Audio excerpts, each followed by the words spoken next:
Hello guys, magandang araw. Dito kami ngayon sa aming labas. Dito kami guys sa garahe. Dahil wala naman po kaming gagawin ngayon. It's Saturday morning.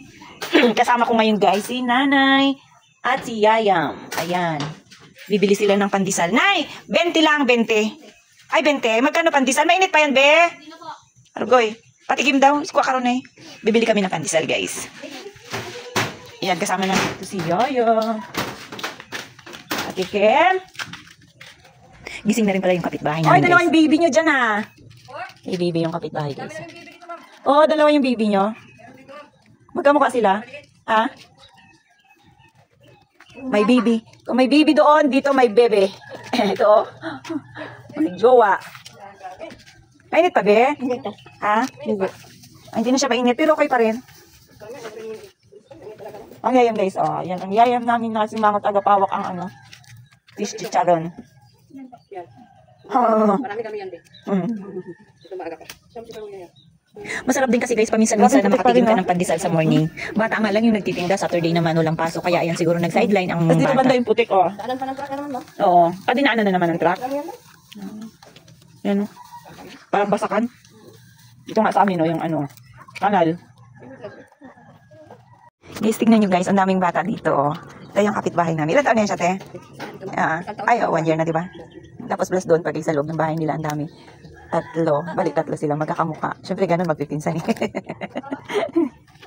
Yan, si Nanay yung ganda, oh. Akala ko nga papasok na kami, guys, ng Marites pa pala. Gasigaw. Ano yun? Sino yun? Ako din.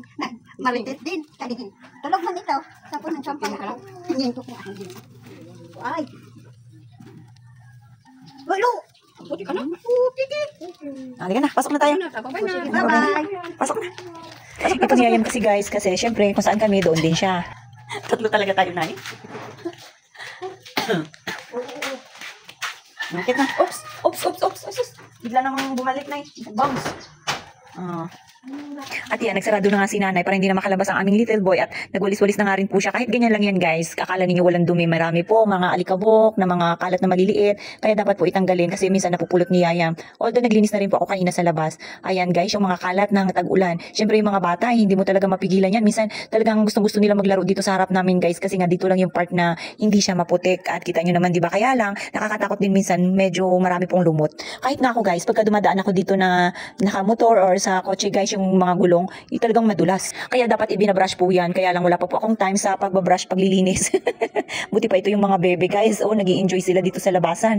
Yan ang gustong-gusto nila pag tag-ulan eh. Marami silang mga nalalangoy-langoyan mga sa putikan, ganyan. Gusto nila itubig, naglalaro sa tubig. Napansin ko nga pala guys, yung bunga ng suha dito sa aming kapitbahay, marami na. Kaya lang, medyo maliliit pa. Pero ako, hindi ako mahilig sa suha guys. Napansin ko lang. Ayan nga po, nilapitan ko pa nga at marami po talagang suha. At kanina nga po, pagising namin sa umaga, ganyan po ang itsura namin. Itong Yayam po talaga guys, gusto niya sa morning, inaglalambing, ganun din na ba kayo guys, yung mga baby ninyo dyan. At yan, nagdede pa nga po sa akin ng panandalian at konting inat-inat. Nagpapamanman po kasi, pag bangon niya kanina, wala na po ako sa tabi niya at yan, nakita niya nga po ako dyan sa may lamesa na nakaupo, kaya nilapitan niya na siya na ang nag-adjust para sa akin kasi ganyan yan siya guys, pagka nakikita niya ako, hinihila niya ako at pag once na hindi niya ako madala, siya na talaga yung uupo sa akin. Kasi po every morning, i-routine ko na yan, talagang maaga pa akong gigising para tapusin or makagawa ng mga content. Talagang kasama na sa buhay ko yan guys. Ayan nga po, na matapos na namin ni Nanay ang aming gawaing bahay, nakiramdam mo na ako kung uulan ba or aambon o iinit at ayan na. Nakikita ko na ang araw kaya nilabas ko na nga po. Ito yung mga sinampay namin. Pero sana ay magtuloy-tuloy na rin. Alam nyo ba, naipon na to yung mga sinampay namin. Kahit na nagda-dryer kami guys, kailangan pa rin talaga na maarawan yan. Pero in fairness, mabango yan yung aming mga labahin dahil syempre may mga downy yan. Lalagyan namin ng pabango para naman masarap ang aming suot, masarap sa aming pagtulog, di ba? Kayo rin ba ganun guys? Kaya yung mga gustong umorder sa akin dyan, na gustong maging mabango ang kanilang mga damit, order na kayo sa akin. Huwag nyo nang babaratin ang inyong sarili, di ba? Mas masarap kasi matulog guys, na masarap ang amoy. Kaya mag-order na kayo sa akin. Ayan, nilabas ko na nga rin po pati mga damit ni Yayam at ng kanyang tatay na matagal lang nandun sa kubo. Ilang araw pa lang din naman dahil nga panay-panay ang ulan, syempre, safe muna natin siya dito sa kubo. Buti na nga lang meron tayong kubo guys. Meron tayong nasasampayan, mahirap din kasi pag doon pa sa taas, sa bahay, masyado nang masikip at alam nyo, ito yung minsan nagkukos ng lamok pagka nakikita nila na maraming damit na mga nakasampay-sampay. Kaya kailangan lagi tayong aware dyan. Alam nyo naman ang lamok ngayon, tag-ulan. So dapat aware tayo lalong-lalo sa ating mga anak na hindi minsan kinakagat na ng lamok, hindi natin nababantayan. So paano ba yan guys? Hanggang dyan lang muna ang aking video. Kita-kits ulit!